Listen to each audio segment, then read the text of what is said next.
उज्ज्वला जी, जय जिनेन्द्र। अब मैं अभी आपकी पंचलब्धि की 142वें पृष्ठ पर पहुंची हूँ। तो वहां पे उपसम सम्यक्त की उपलब्धि हो चुकी है। अब पहले तो आपने करणान योग का वो बताया है, तो उससे प्रथम उपसम सम्यक्त की प्राप्ति हो गई। ऊपर द्वितीय स्थिति में उपसम होते रहे सारे मिथ्यात्व के कर्म, और नीचे प्रथम स्थिति में एक एक निषेक उदय में आके खिर गए। अंत समय में जब नीचे की स्थिति का निषेक उदय में आके खिरा, उसी समय ऊपर द्वितीय स्थिति के सभी मिथ्यात्व कर्म उपशमित हो गए। जीव अंतरायाम में आता है, वैसे ही उसका प्रथम उपशम सम्यक की प्राप्ति उसे हो जाती है। अब शुरू होता है द्रव्यानुयोग का। आपने चर्चा की कि जैसे जीव अंतरायाम में आता है, मिथ्यात्व का उदय खत्म हो जाने से उसको सम्यक की प्राप्ति होती है, उसको शुद्धात्मानुभूति होती है। निशुद्धात्मानुभूति होने से उसको सम्यक दर्शन की प्राप्ति होती है।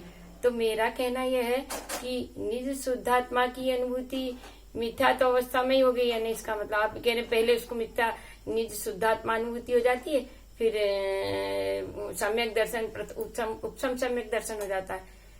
तो उपसम सम्यक प्राप्त होने से पहले ही उसे पहली बात आप कहने निशुद्धात्मा अनुभूति। अब जब आत्मा शुद्ध ही नहीं है तो निशुद्धात्मा की अनुभूति की कैसे होगी। दूसरी बात है कि उपसम सम्यक्त में मिथ्यात्व की अवस्था में ही अभी है, तो उसको पहले शुद्धात्मा हो गई, निज शुद्धात्मा, फिर उपसम सम्यक्त हुआ। तो निज शुद्धात्मा अनुभूति जो आप कह रहे हैं, उसमें से निज आत्मा जब अपनी शुद्ध ही नहीं है तो उसको निज शुद्धात्मानुभूति ऐसे होगी। इसके नियम है निज शुद्धात्मानुभूति की कि आत्मा जिस अवस्था में होता है, जिस गुण स्थान में होता है, उसको उसी की अनुभूति होती है। यदि चतुर्थ में है तो उसको उसी हिसाब की अनुभूति होगी। जिस गुण स्थान में होते हैं वैसे ही उसके परिणाम, और उस अवस्था में जैसी आत्मा होती है उसी का अनुभव होता है। इसमें निज न लगा के सिर्फ उसको ये भी आप कहते हैं कि शुद्ध आत्मा की वो चिंतन मनन करता है तो उसको प्रथम उपसम सम्यक की प्राप्ति होती है।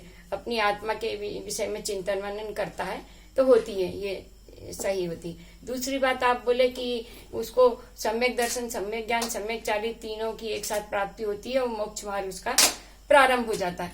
तो मेरा आपसे ये कहना है कि बिना मुनि व्रत धारण करे उसको चारित्र की कैसे प्राप्ति हो गई और मोक्ष मार्ग कैसे शुरू हुआ।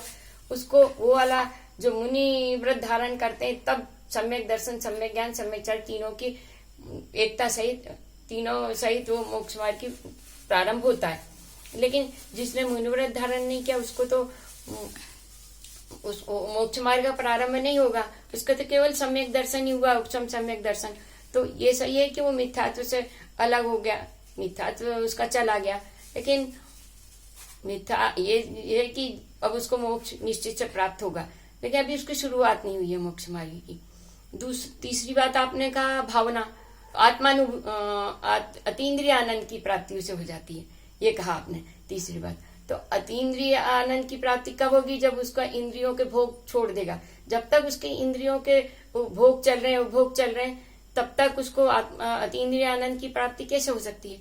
अतीन्द्रिय आनंद की प्राप्ति तो केवल यानी को ही होती है जब 12वें गुण स्थान में पूरे मोह छूट जाता है और उसके ज्ञानावरणी, दर्शनावरणी और अंतराय के कर्म नाश हो जाते हैं, तब अतीन्द्रिय आनंद की प्राप्ति होती है। जब तक इंद्रियां है और उनके उपभोग चालू है तब तक अतीन्द्रिय आनंद प्राप्त नहीं हो सकता है। ये आपकी तीसरी बात भी कही।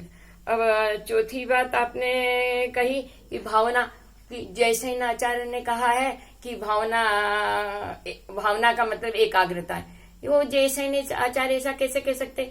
किसी डिक्शनरी में कहीं भावना को एकाग्रता नहीं लिखा है कि आत्मा की एकाग्रता मतलब भावना। भावना है ना भावना। अब जैसे रामचंद्र जी, छायिक सम्यक दृष्टि, रामचंद्र जी, सगर, भरत, जितने भी लोगों को छायिक सम्यक दर्शन भी हुआ है तो वो भावना भाते हैं। जैसे आचार्य ने कहा सही है कि वो लोग भावना भाते रहते हैं। क्या भावना भाते रहते हैं? कि कब हम अपनी आत्मा को शुद्ध करेंगे, कब हमें शुद्ध आत्मा हमारी प्रकट होगी, ये भावना भाते रहते हैं। कब मैं मुनि बनूंगा, कब ऐसा दिवस आएगा कि मैं अपने शुद्ध स्वरूप को प्राप्त कर सकूंगा, प्रकट कर सकूंगा। तो ये भावना भाना अलग चीज है और ये कहना कि वो उनको शुद्धात्मा, उन्होंने कहा जैसे नाचाने की शुद्धात्मा की एकाग्रता होती है, गलत हो जाता है। इसमें जो यदि उनको एकाग्रता होती है आत्मा की, चारित्र भी प्राप्त होता क्षयिक सम्यक दर्शन होने से, तो लक्ष्मण को लेकर रामचंद्र जी इस तरह से 6 महीने तक नहीं घूमते, न सीता जी के लिए रोते और न ही भरत चक्रवर्ती उनपे चक्र चलाते। ये सब मोह की दशा क्यों रहती है? क्योंकि उनको श्रद्धा तो उनकी सही है, तत्वार श्रद्धा उनका पूरा है, लेकिन उनके पास अभी चारित्र नहीं है, आचरण नहीं है। आचरण में तो तभी आएगा जब वो मुनिव्रत धारण करेंगे। जब तक मुनिव्रत धारण नहीं करते, संयम धारण नहीं करेंगे, तब तक उनका आचरण नहीं है उनके पास और चारित्र नहीं है।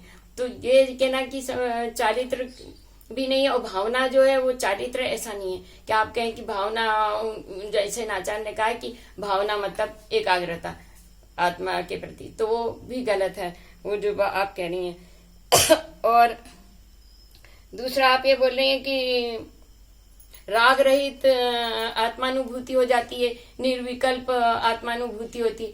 निर्विकल्प आत्मानुभूति सप्तम गुण स्थान में मुनियों को भी नहीं हो रही है, उनके लिए भी दुर्लभ कहा है, जबकि उनके पास संजलन कषाय सूक्ष्मतम होती है, मंदतम होती है, तब भी उनके लिए दुर्लभ बताई है कि किसी उत्कृष्ट मुनि महाराज को ही सप्तम गुण स्थान में शुद्धात्मानुभूति राग रहित हो सकती है, शुद्धात्मानुभूति का शुरुआत हो सकती है।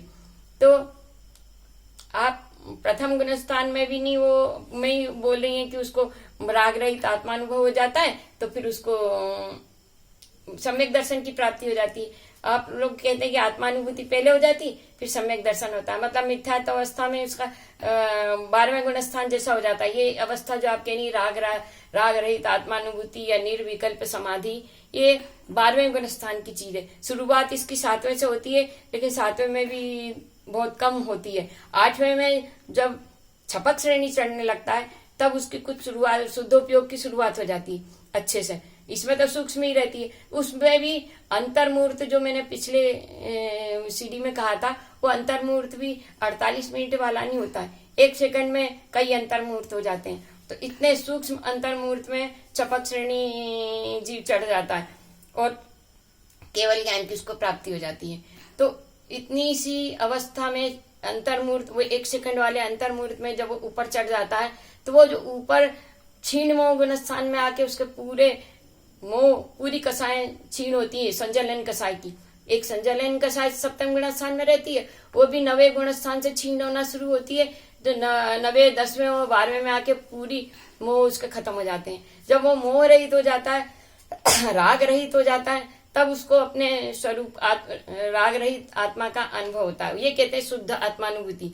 और जब उसको वो शुद्ध आत्मानुभूति है, शुद्ध और स्वाभाविक है ना, आप खुद कह रही है राग रहित आत्मा की अनुभूति ही होती, तो राग रहित आत्मा की अनुभूति कब होगी? आप खुद कर्णानुयोग पढ़ती हैं तो आपको समझाती हैं, आपको मालूम है कि 12वें गुण स्थान में राग रहित होता है जीव। तो राग रहित जब होता है तभी उसको राग रहित आत्मा की अनुभूति होती है, और जब राग रहित आत्मा की अनुभूति होती है उसे शुद्ध आत्मानुभूति कहते हैं, और उसी को शुद्धोपयोग कहते हैं। उसी शुद्धोपयोग की वजह से उसको शुक्ल ध्यान होता है दूसरा वाला, और दूसरे वाले सुख ध्यान से उसको ज्ञानावरणी दर्शनावरणी अंतराय कर्म का उसका नाश हो जाता है, वो केवल ज्ञान हो जाता है। तो अब जिस शुद्धोपयोग से केवल ज्ञान होना है, उसको आप मिथ्यात्व गुण स्थान में बता रही हैं कि मिथ्यात्व गुण स्थान में उसको राग रहित आत्मानुभव हो जाता है, और फिर उसको सम्यक, मतलब सम्यक दर्शन, उपसम सम्यक दर्शन की प्राप्ति करना, उपसम सम्यक दर्शन, वो भी कितना कहो कि अंतर्मूर्त के लिए जो सम्यक प्राप्त होना है, उसके लिए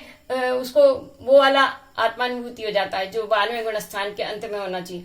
तो ये कितनी विडंबना हो रही है, ये कौन सी चीज कहाँ कह रहे हैं आप? 12वें गुण स्थान के अंत में जो होना चाहिए उसको आप प्रथम गुण स्थान भी में बता रही है, मिथ्यात्व में ही उसको ये सब प्राप्ति हो जा रही है, इसके बाद उसको सम्यक दर्शन, क्योंकि आप कहते ही आत्मानुभूति होती है। इसके बाद हम भी यही समझते थे जब पढ़ के, क्योंकि मूल ग्रंथ मैंने पढ़े नहीं थे, मैं भी ऐसे ही किसी पंडितों के ग्रंथ पढ़ के भ्रमणा मेरे दिमाग में भ्रमित होती रही मैं, क्योंकि मूल ग्रंथ यदि अपन नहीं पढ़ेंगे और निर्ग्रंथ गुरु के भी ग्रंथ न पढ़ के किसी के ग्रंथ पढ़ लेंगे परिग्रहधारियों के, तो ऐसा भ्रम तो होना ही है। मैं खुद भ्रमित रही लंबे समय तक, अब जाके मैंने इतना मूल ग्रंथ, हमको मूल ग्रंथों का ही अध्ययन करना चाहिए, मैं भी भ्रमित हुई, और लोग जो भ्रमित हुए हैं वो मूल ग्रंथों का अध्ययन न करने की वजह से ही मुमुक्ष वाले नहीं, मुनि वाले, व्रत धारण करने, मुनियों पे विश्वास करने वाले भी, वो भी भ्रमित हो रहे हैं। उनको भी सबको घर में परिग्रह सहित माया मोह में बैठे हुए, उनको ऐसा लगता है मेरा द्रव्य मोह छूट गया। द्रव्य में जबकि मोह लगा हुआ है, दिख रहा है कि पत्नी बच्चों सबसे में, और 10-10 घंटे की वो कह रहे हैं मैं सामायिक करता हूँ, और उस वक्त जब सामायिक करता हूँ तो सिद्ध अवस्था में पहुंच जाता है, हम शुद्ध चिद रूप हम कहता हूँ, अब लीन हो जाता हूँ और कुछ सोचता नहीं हूँ। तो सोचते नहीं है तो आपको तो मालूम पूर्वी विध भी प्रथम दूसरी शुक्ल ध्यान में भी चिंतन करना पड़ता है शुद्ध ज्ञान का, तब जाके शुक्ल ध्यान होता है, और उनको बिना चिंतन किए वो आत्मा में लीन हो जाते हैं। ऐसी विचित्र विडंबनाएं हो रही हैं, इसीलिए मुझे बहुत दुख होता है और मुझे फिर बोलना पड़ा। जय जी ने, अब मैं बाद में